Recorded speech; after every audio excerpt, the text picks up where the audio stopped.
Tonight, Simpsons writer Tim Long and I talk season finale, foreign exchange, Lisa Simpson, Three's Company, The Heartbreak Kid, Prince, Apollonia, Vanity, Sheila E., and the true Hollywood story of how he made enemies with Morrissey. Wonder if he had to wait in line. It's Up All Night with Bob. Stay, like, subscribe.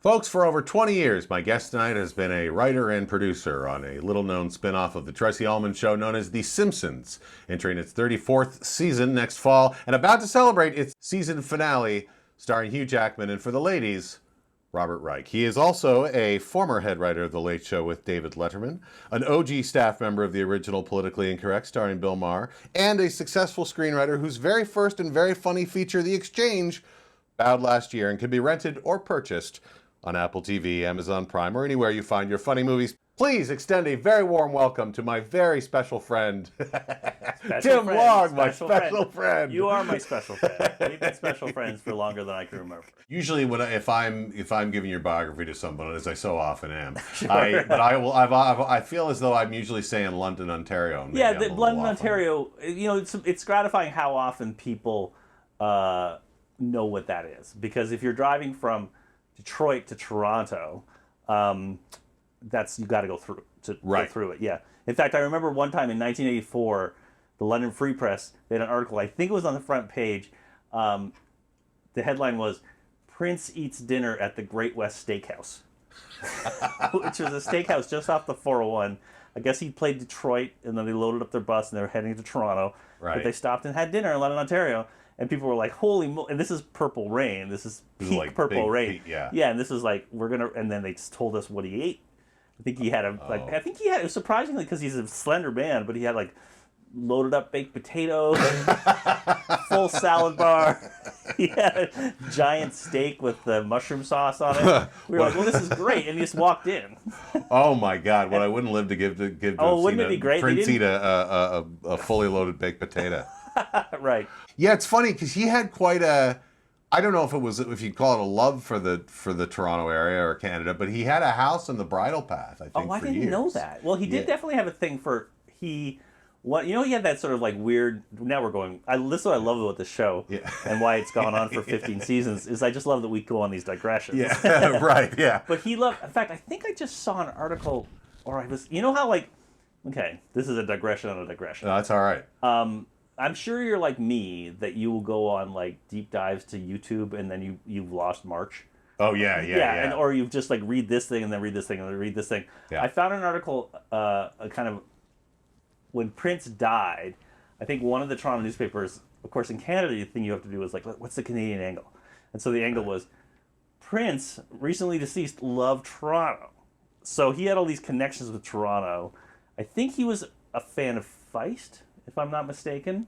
But he also had, you remember he had all these weird people, he would have these little acolytes, he would form these offshoot bands. Yeah. And there was a band called Vanity 6. Oh, yes, who sang dirty songs. Yeah. Well, there was Sheila E., and there was Vanity 6, and there was the Time featuring Morris Day. Yeah, he was Apollonia. He was so creatively fecund that he would just write, he'd see a pretty girl, and he'd be like, I'm going to write a #1 hit for her. Right. Just so she'll go on and she'll have a loaded baked potato with me. Like, that's how Manic Monday happened. But Vanity 6, Vanity, the woman who became Vanity, was from Toronto. I saw him at Maple Leaf Gardens in 1988.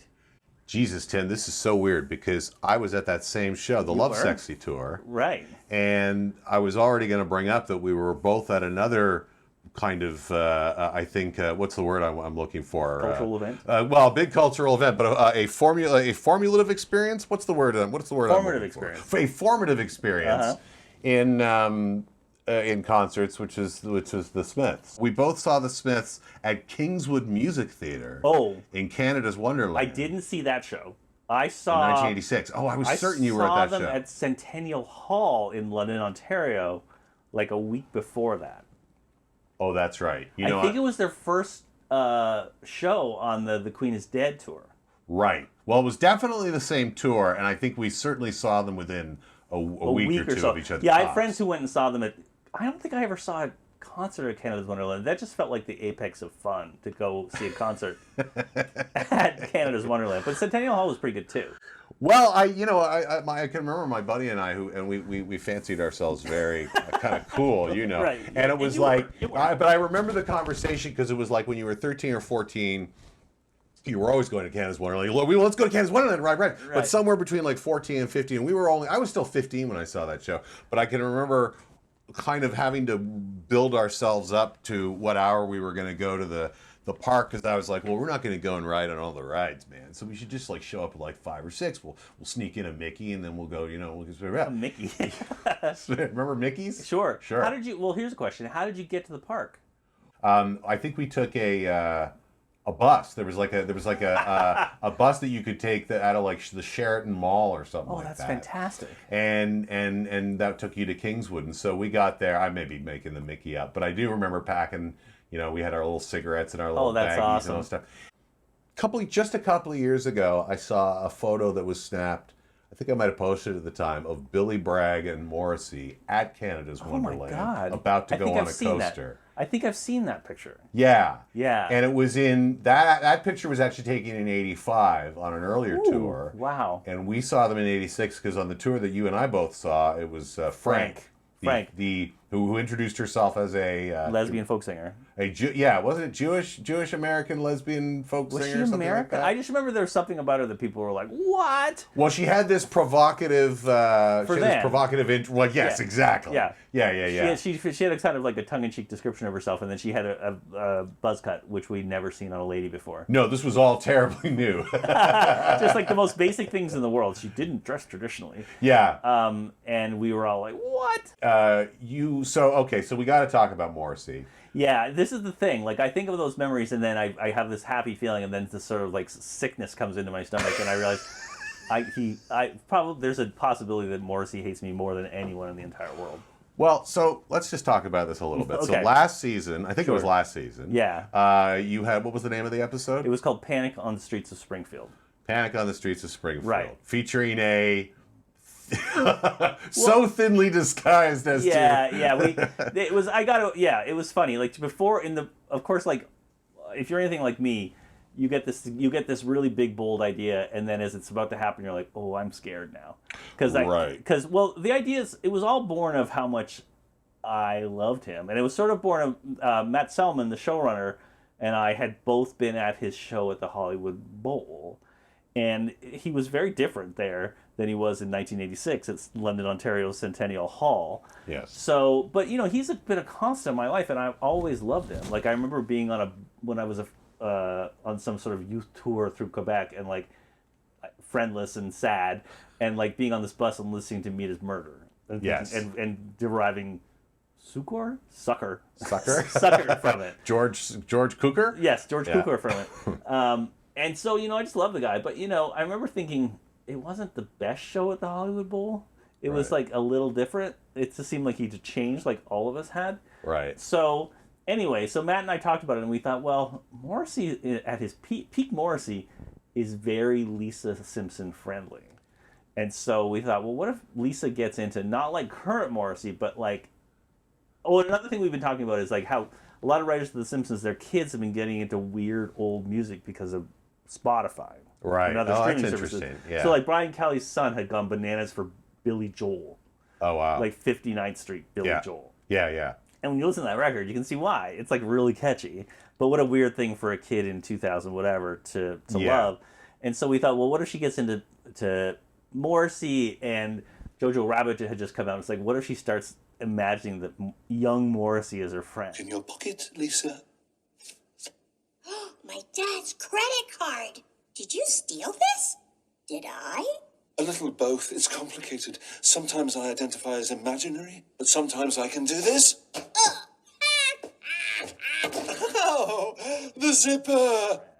And then goes to see the modern Morrissey, and it's not great. Right. And so, but of course, we couldn't just call him Morrissey, so we called him Quillaby. Yes. But then we really, really like worked hard on the script, and then we got Brett McKenzie from the Flight of the Conchords to write two kind of perfect Smiths knockoff songs. So having then reached Morrissey and obviously displeasing him. Sure. I guess my thought of us as a fan and as somebody, you and I being of the same generation. The fact that Morrissey knows who you are is in some ways, to me, even now, in light of what a horrible, is to me one of your greatest human accomplishments. It makes me happy. It makes me really, really happy. But at the same time, like you, I think like a lot of comedy writers, you want to have it both ways. You want to like provoke people, but you want everybody to love you. Yes. Right? And so the fact that Morrissey clearly does not, or, I'm sure he hasn't given it any thought for several months, but he obviously wasn't happy. And of course, being Morrissey, kind of public relations 101 says that when something like this happens, your move is to ignore it. Yes. You're just like, if he just ignored it, it would have gone away in 3 days. Yeah. Like, no time at all. But he can't do that. No, he can't do that. Morrissey is like the walking Streisand effect. Right. That's really funny. Yeah. That's really funny. He drew so many eyeballs to the episode. Yeah. What was the line that Lisa gave to Bart that just decimated him? Do you remember? Slowly but surely all of your friends are getting tired of you. Oh, my God. Yeah. I nearly cried when I heard that. Yeah. Both with laughter and with just poor Bart. Has the mean age of the writer's room changed dramatically, or is it just that, because I know obviously the turnover is fairly low, but you've obviously got relatively younger low. People of a younger generation. Yeah, it was creeping upwards for a long, long time. And then there's a sort of a younger cohort now. We have, I think we've hired like 5 writers in the last 2 years. Right. Which is like about a third of the staff, I would say.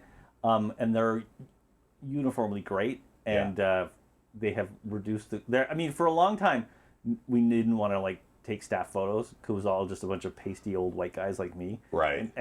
Which was embarrassing and obviously needed a change. But yeah, now we have a bunch of women and we have... it's not all white people, and it's been only to the good. It's shocking how much better everything is. Give me an example of a storyline that you've done in the last couple of years that you might have done 10 years ago or without those. Oh, okay. Well, I can actually think of one really recently. There was an episode that was actually written not even by staff writer, by Matt Selman's assistant, Juliet Kaufman. She recounted a story. I don't know if this was from her life, but it's a story where... Bart and Lisa both put on a little bit of weight for ridiculous reasons, because they had gotten poisoned at a theme park and they had to take steroids, and I guess that plumped you up a little bit. It was ridiculous. Right. And so Bart was a little heavy, and all his friends thought he was swole. They thought he was like working out. Right. But Lisa got a little heavy, and her mother hugged her goodbye to go to school one morning, and she said, "Oh, you're getting a little chunky." And then the word, like, literally you see the word chunky, like, float and go in her head. Oh, my gosh. And then she starts to hear it everywhere. And the whole show is about her, at a horribly young age, starting to already worry about body image at age 8. And I'm not sure that the other dudes and I would have thought of that show idea. It's not like boys don't... I was a little heavy when I was a kid, but I never would have thought of it that way. And I think it's uniquely, for girls, it's a horrible thing that starts earlier, or at least that's my sense. And she pitched the story, and everyone was like, well, that's great. And then everyone ran with it, and it turned out to be a really fun episode. It's just on a related topic. I'm curious to know the generation that started on the show, the Conan and O'Brien sort of generation, that really kind of scratched an itch for me, which is kind of obvious even by the decor of loving old, the references to whatever it was, who was the guy, the Frank Nelson. Oh, the guy who went, yes. Excuse me, sir. Yes. Oh, Mister. Yes.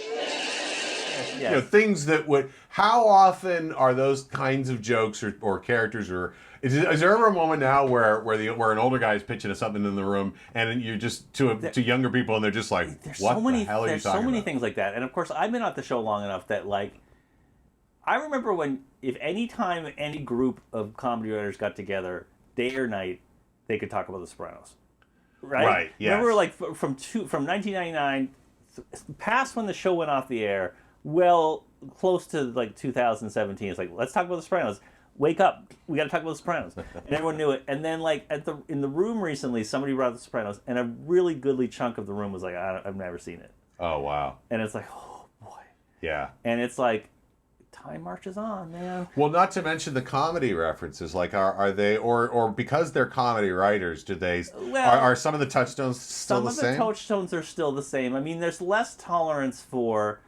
Guys like you and me can talk about Three's Company, Yeah. Till the cows come home, and it's still really funny. Or Barney Miller, or all those dumb shows that we watched 10,000 hours of. Right. But if you weren't alive for that, there's no real reason for you to go back and watch Too Close for Comfort. No. Like your Jim J. Bullock material is not gonna go as well as it did 20 years ago. Right. Yeah. I mean, I would argue that it's. I mean, obviously dependent on the show. I mean, having just within the past week seen a couple of minutes of Three's Company on Decades or something. It's super funny. It's very. One becomes aware, even in an age of fairly broad humor, and particularly at ABC, that was sort of their brand. Yeah.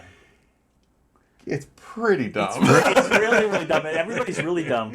And there's certain forms of theater that are really rigid, like kabuki theater. This thing has to happen, and the samurai has to lose his sword at some point. Yeah. It's the same thing with Three's Company. At some point, Chrissy and Jack have to be on one side of the door, and Janet has to be on the other side of the door going "Oh, you like it when I touch you like that, don't you?" And they're like, "You stop doing that immediately!" And she's scratching a dog. And you kind of have to not, as a writer and as a viewer, you kind of have to not give a shit how sweaty it has to get there. Get there, and the audience is killing itself. But at the same time, that show particularly had a weird place in my head because I was like, best case scenario, that's my life in 20 years. I'm gonna be living with two beautiful girls, and I'll have a place to hang out called the Regal Beagle, and it'll be wonderful. And I remember always being a little frustrated that they never just hooked up. That they never ever just hooked up. You mean Jack with the with the two girls? Yeah, right. Yeah. But it was really, really dumb. But it was a show that you'd watch. I watch it with my mom every week, and it was not even that sexy. It was just dumb, and it was comforting, and you had your Happy Days and Laverne and Shirley, Three's Company, and Tuesday was a great night. Oh my God, yeah. Well, I think Three's Company, especially because it was so farcical. Yes. I mean, it really was farce. And for whatever reason, as I aged, that was a sort of a style of comedy that I've grown less fond of as I've gotten absolutely. older, which is George Meyer, Simpsons legend, one time saying, for farce, you need incredibly skilled actors, really good writing, and an audience that's willing to laugh at anything. Yeah. And you can't really do. I mean, I guess there have been single cam farces and What's Up Doc or whatever is a farce, but it really was it felt very specific to the three camera format. What about, while we're on the subject of early 70s comedies, the Charles Grodin movie with the Goodbye the Something Kid. The Something Kid. Come on now. What's wrong with us? Come on now. They remade it with Ben Stiller. Oh my God, what's wrong with us? Is this happening to you more and more? Constantly. Yeah. And this, by the way, is the only thing that I can do. I know, right? Okay, it's the Heartbreak Kid. What's that? It's the Heartbreak Kid. The Heartbreak Kid. Yeah. Yes. That movie is so good and so deeply weird and wrong. Yeah. I think of that movie as a step away from a snuff movie. It's so demented because Charles Grodin does the worst thing you can possibly do. That poor new wife of his is just they go to Miami on their honeymoon and she gets a sunburn. Yes. And then he decides he's a sociopath. And he decides he's in love with, Cybil Sheppard is obviously beautiful at that point, but he decides he wants to leave his wife. And then he's gonna, I love her. And then as they drive home, they stop at a crab shack in Maryland. Yeah. And then he's going to do it. He's going to tell his wife he's leaving her. And first of all, that's crazy that he's the hero of the movie. And there's a scene, in a modern movie, if they were going to do that scene, he would be the villain. And they would also be like, honey, I have something to tell you. And then they'd cut outside and you'd hear, what? Yes, right. And then you'd hear her hit him. Instead, you have to watch this 7-minute scene of this woman having her life destroyed. And she just crumples, like a house of cards, and it's just brutal. And she's great, but the thing is, I almost feel it's like a snuff movie to watch this woman just be horribly destroyed by this guy.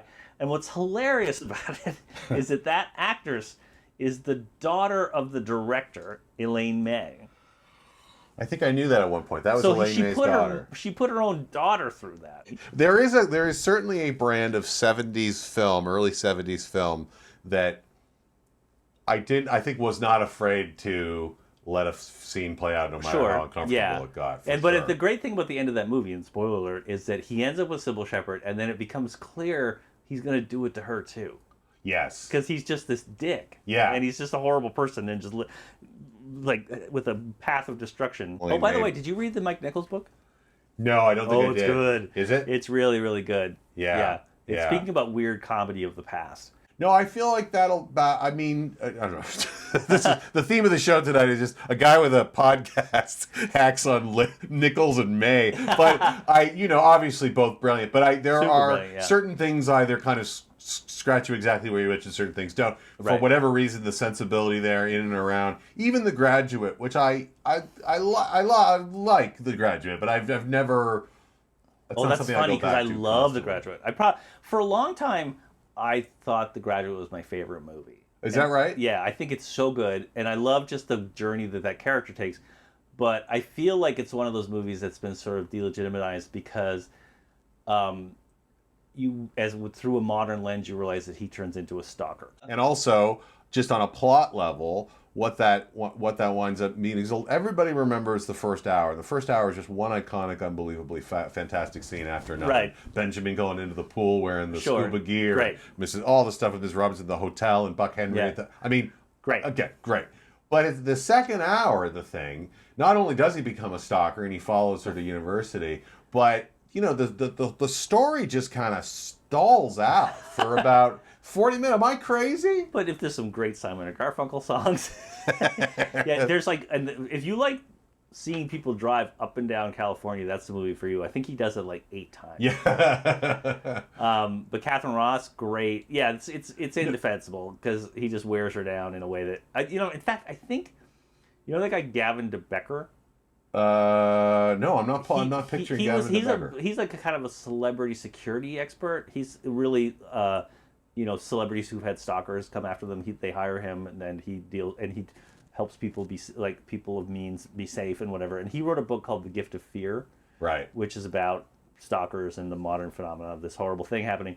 And I think that he is on record as saying that movie created a generation of stalkers because it's like it created that trope, which I think existed before, but really set it in overdrive of if a girl doesn't like you, all you got to do is just keep knocking at that door, just hang 100%. Out all the time, all the time, which, kind of as a young man gets into your head. And then at some point you realize, no, if a girl says that she doesn't want to date you, right, showing up the next day with a mariachi band isn't going to do it. Yes. Your job is to walk away.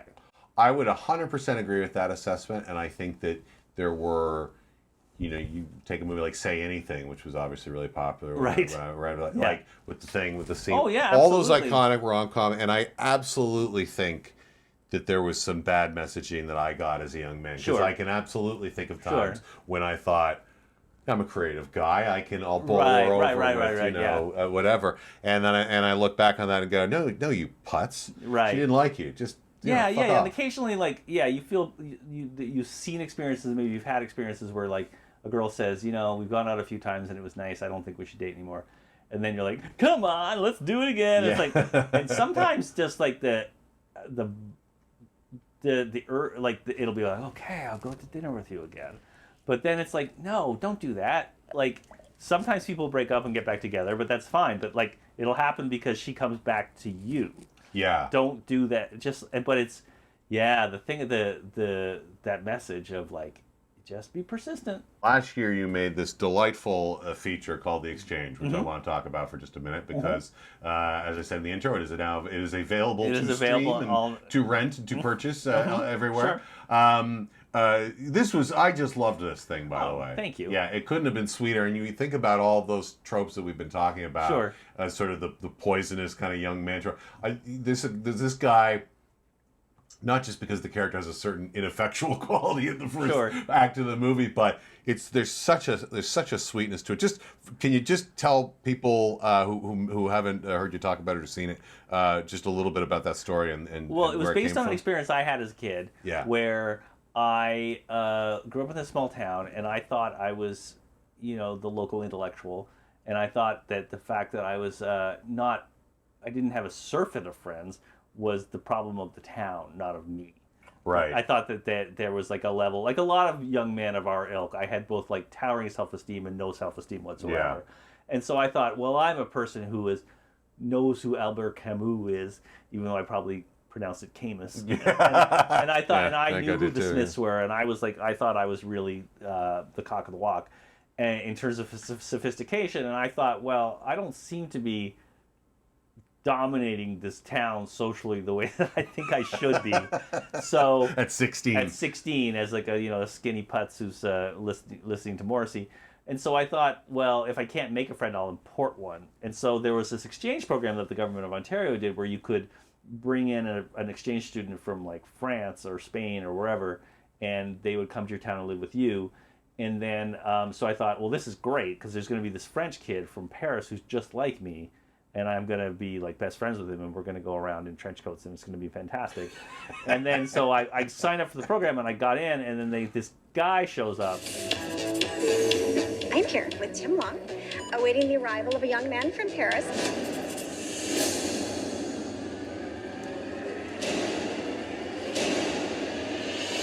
Pas d'habits, pas de galère. Des pas de la pendant j'ai vite sur de valeur. Et dès que Mali, on les mots, trop de malheur. Malin comme Archie, lui le pour, mais j'arrive à l'heure. Hello, Tim Long. Bonjour. Hello.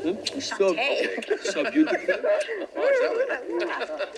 There's a mix of Jerry, he's just like soaked in cologne, and he loves disco dancing music, and he's just covered in like, he has diaphanous pants, and he's like got medallions and stuff, and like, I'm like, oh no, and we have nothing in common. And then the other crazy thing was like the town fell in love with him.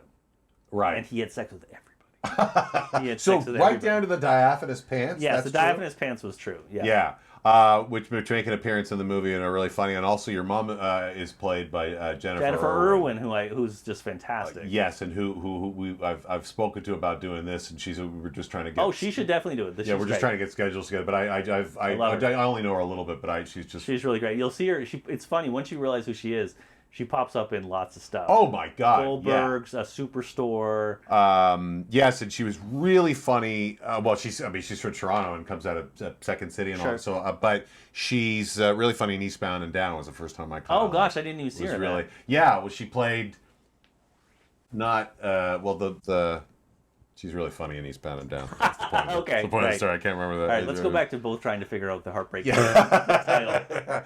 Well, the movie is Delight. You were kind enough to have a son onto the Fox Lot for a little friend screening. Yeah, and that was really. But anyway, we really got a huge kick out of that, and I hope people get a chance to see it if you haven't already seen it. Me too. Directed by Dan Mazer. Directed by Dan Mazer of Borat fame. Yes, and others. Other things. Yes, yeah.